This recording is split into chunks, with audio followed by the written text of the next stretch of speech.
Hey boys, welcome back to some Nrl Supercoach 2021 season. It's going to be the round 7 review, and oh boy, we're tumbling, dude. We are tumbling. The wheels are well and truly falling off here. As you can see, we got 1,115 points. Top 53%. And our rank is fallen 5,000, pretty much 5,500 places to 8,295, which is, it's pretty shocking, honestly, for where we started, dude. We started so well. We'll get into the fine points in a moment here. One big problem this week, because overall I thought our players didn't do that badly.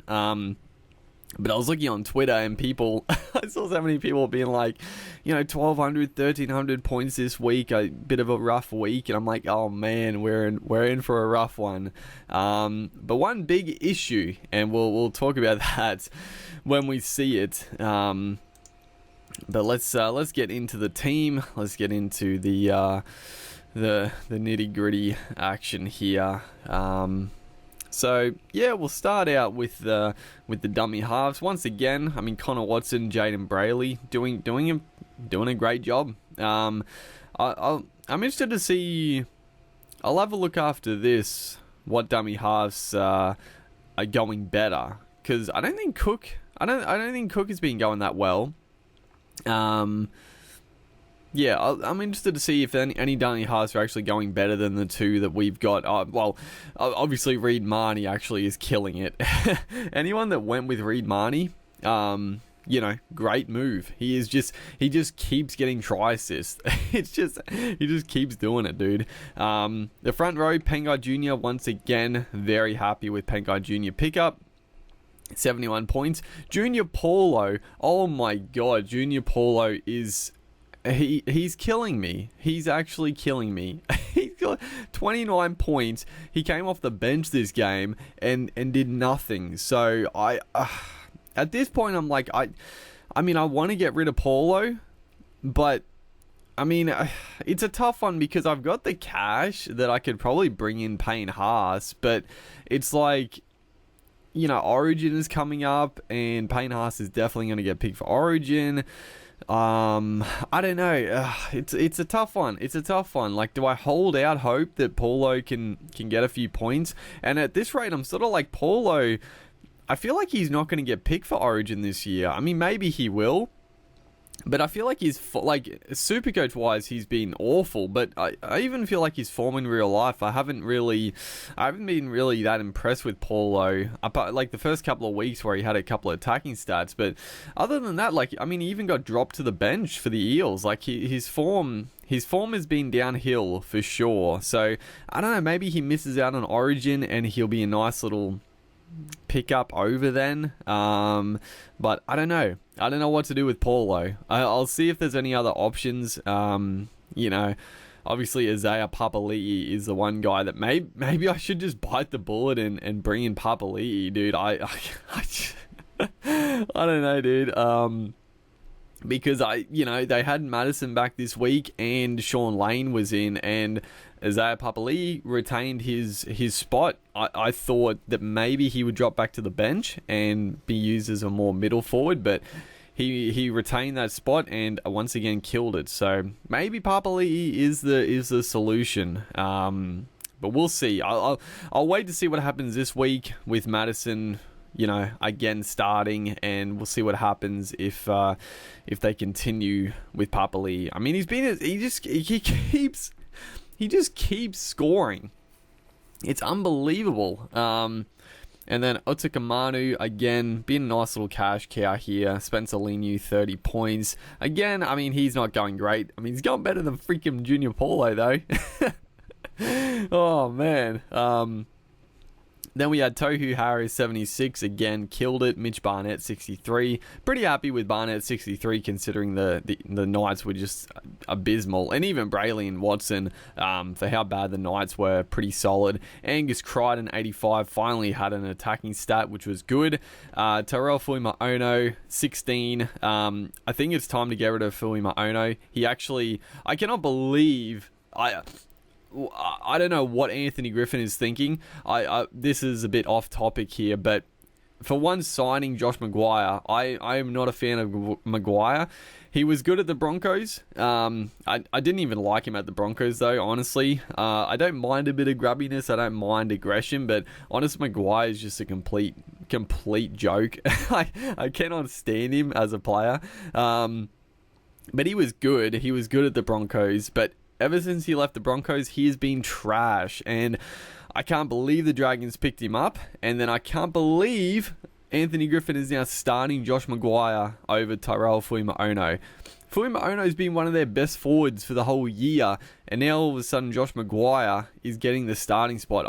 I'm not filthy, but I'm just stunned. So I think it's probably time for Fuimaono to go. He's made good cash. I would have wanted to get rid of him probably last week, but there were probably other pressing issues. Oh, that's right. There's dramas. So we'll go through the team, and then I'll go through the drama that happened this week. Honestly, I'm a little this week was a little bit unfortunate for me. I had a couple of issues, but Josh Curran we brought in for Hudson Young. I'll get to that in a moment, but Josh Curran, 66. He looks like a genuine keeper. Honestly, he looks very good, and I don't really like. For some reason, Eliesa Katoa has been out of favor, and I feel like Curran is probably going to continue that starting role. So, yeah, genuine keeper, I feel.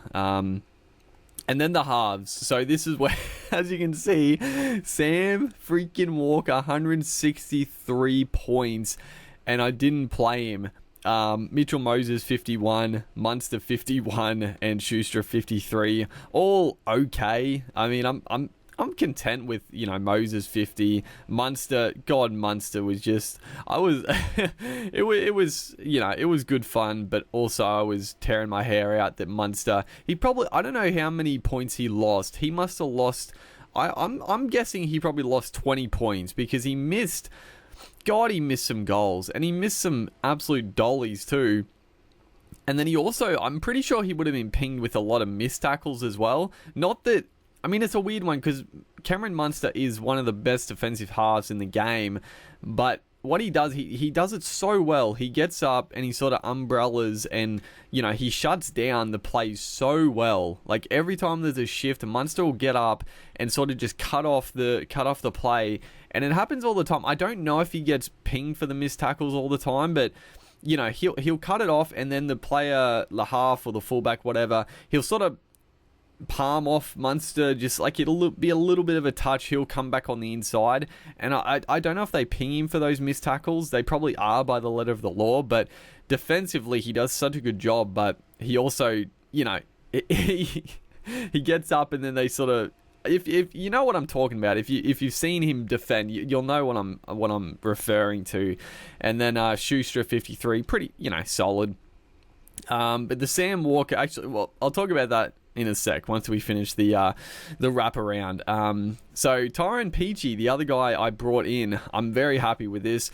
I brought him in for Tessie New. Unfortunately Tessie just out of favour. I don't mind because he's still a kid. I think Tessie is going to be an absolute star. I think he has got huge potential. And I've actually liked him at the start of the year, but I don't hate that they've put him back to reserve grade just to get his confidence back up. But I brought in Tyron Peachey. I bit the bullet. Like I was disappointed I didn't go Peachey when I went Crichton a few weeks ago, but I thought, you know what, Peachey is still such a good proposition. So I was like, I went him, and he killed it, 80 points. I still think he's pretty undervalued at he was probably like 500 when I picked him up, something like that. Kurt Capel, 43. Again, he's averaging 58, so he just keeps having like these disappointing weeks, but then he'll pull out like an 80, 90 point game. So if you just keep playing him, the average of 58 in the centres is pretty good, so can't be too displeased. Blake Ferguson, 33.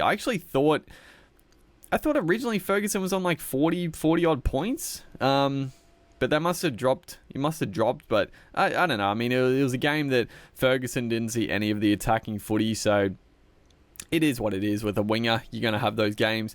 Stephen Crichton, 40 points. He did he did score a try, which saved my ass in this one because again, it was one of those ones where he just didn't see any of the footy for the Panthers attack. So for him to get 40 points, I'm pretty happy with. He scored that late try and saved it. So again, I think he honestly going forward, I think he's not a bad little pickup in the centre wing. And then Tommy Trbojevic, 68 points.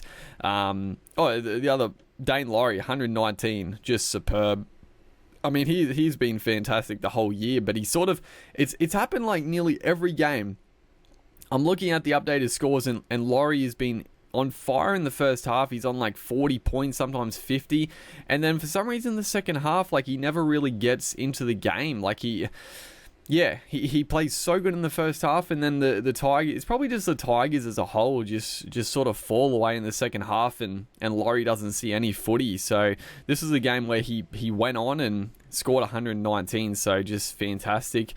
James Roberts was dropped, and I gotta be honest, that young kid Max Sini looks really good. Now obviously Sini played on the wing, which puts Tommy Talau into the centres.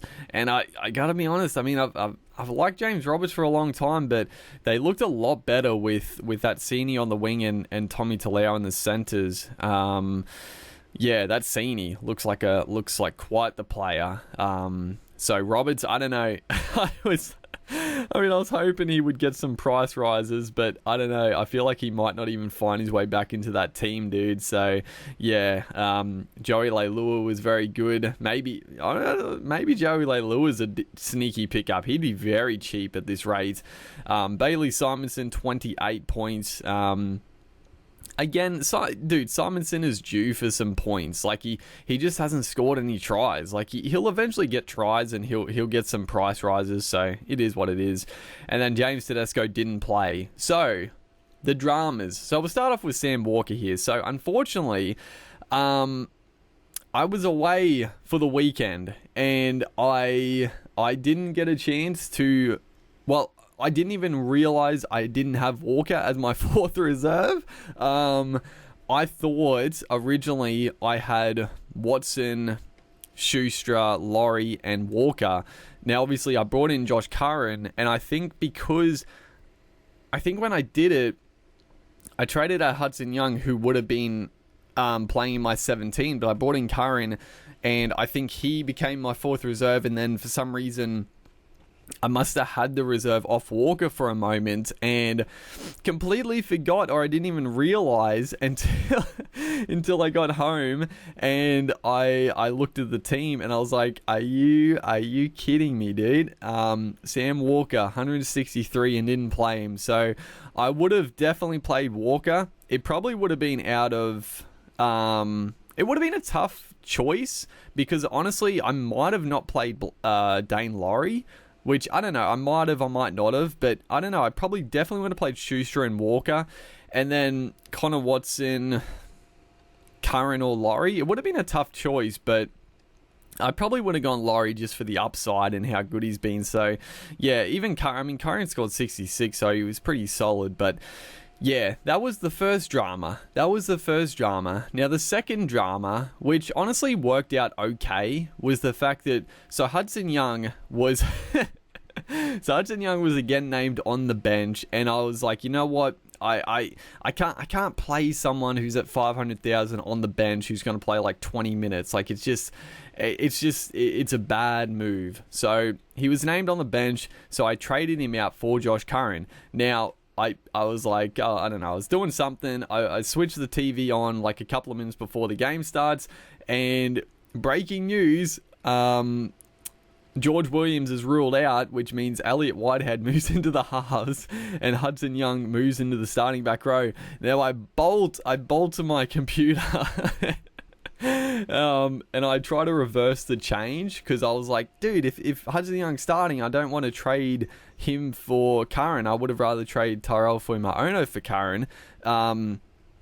But I click reverse change and it let me do it, but for some reason it didn't go through. And then when I refreshed the page, like the lockout had happened, and I was salty because I was like, "Are you serious? The game hasn't even started yet, dude." So that was the other big drama. But honestly, so it still would have been nice to be able to trade out Tyrell for Curran rather than Hudson Young. But in saying that, Hudson Young was pretty bad. Like I talked him up last week. I was like, I'm surprised Ricky Stewart dropped him. I think he's been one of their best forwards, but him in that game, he was, man, I worry for Hudson Young starting again. He missed some really bad tackles. He missed a couple of really bad ones that led to tries, and I don't know if it's because he got dropped and maybe he's having a bit of a sulk, but he was nowhere near as good as he has been at the start of the year. So I don't know. I think Ricky is. I don't know. I think Ricky's like losing the players a little bit. In all honesty, I know Joe Tarpany's wife has come out and sort of blasted him a bit, but I think there's some dramas there. And Hudson Young, yeah, he didn't have a good game. He only scored like 40 odd points as well. So overall, like it was annoying. But it probably works out for the best. So, yeah, that was the drama this week. So, I mean, the biggest one was the Walker misplay. Like that's a killer, dude. That's 100 points. And I mean, you know, my 1100 could have been 1200, and it still would have been bad, like compared to other people. But it would have been a lot better than than this. So, yeah, a bit of a shocker there. But let's yeah, I'm not trading Watson, but I did want to see who. See, obviously, yeah, Reed Marnie. Okay, so yeah, Marnie is on fire. He only got 69 that week, but yeah, Brayley and Watson. I mean, they're the next two. Damien Cook is struggling. 21% of people own Cook, dude. That's, oh man, you'd feel bad for them. And then the rest of the pack is just like, yeah, fair way down, I would say. So honestly, I mean, I'm content to keep with Brayley and Watson. I have no real desire to trade them out at this stage. Who was I going to look at as well? I was going to look at something else. The front row. Oh, we'll look at. So yeah, if we get rid of Paulo this week, which I feel, I don't know. I feel like I have to. But Isaiah, dude, oh man, 24% of people own Isaiah Papali'i, and he got 125 points, dude.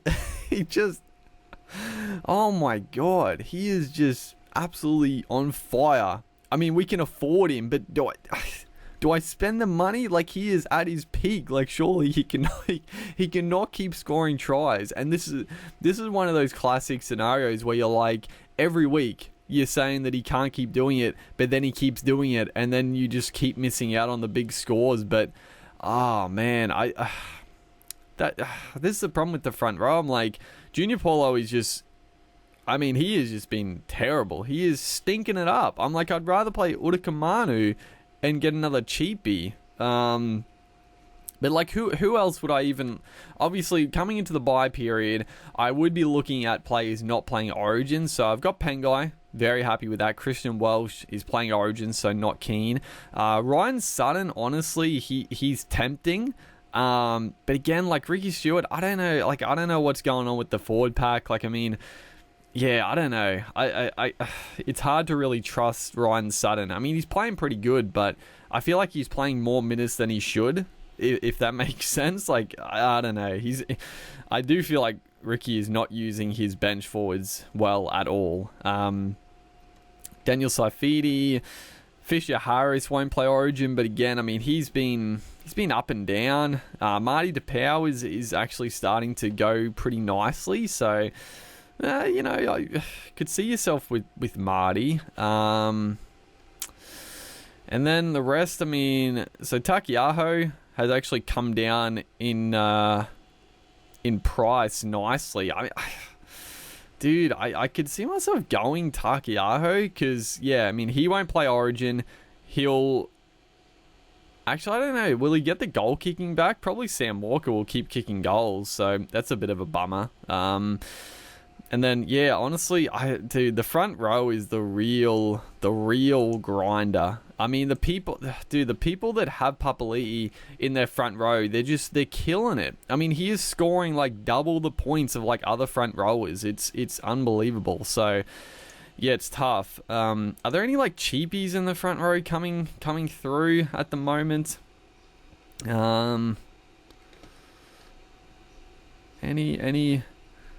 on the radar? Reece Kennedy, absolutely not. Yeah, again, there's just no cheapies coming through. Ryan James dude. This is the weird. Again, a bit off topic, but Ryan James, he started the game. He played the first 20 odd minutes and then didn't come back on. He didn't come back on the field. I was like, is he injured? I don't think so. So I don't know. The people that kept Ryan James are probably losing their minds at this point. Should have cashed out when you could. And then, yeah, I'm not really keen on anyone else, honestly, for the price. So, I think it's one of those ones where you just sort of have to ride out Paulo and hope he gets some minutes and attacking stats. And then, yeah, I mean, I've got all this cash. I'm like, who do I upgrade? I don't know. And it's going to be a tough one this week because Tedesco will be back. So who do I put as my 4 reserves? I think you got to play Walker, even though they're taking on the Eels, and I feel like he's due for a low score. Although we could take a ballsy play and not play Walker. Like, surely he's got 2 big hundreds in a row.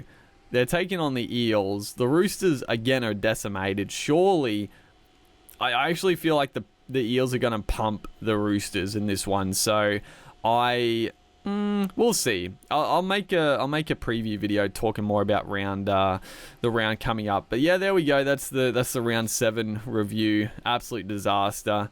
Or round 8 review, I should say. But yeah, hopefully you guys are enjoying this series. Make sure to like and comment, and I'll see you guys in the next one.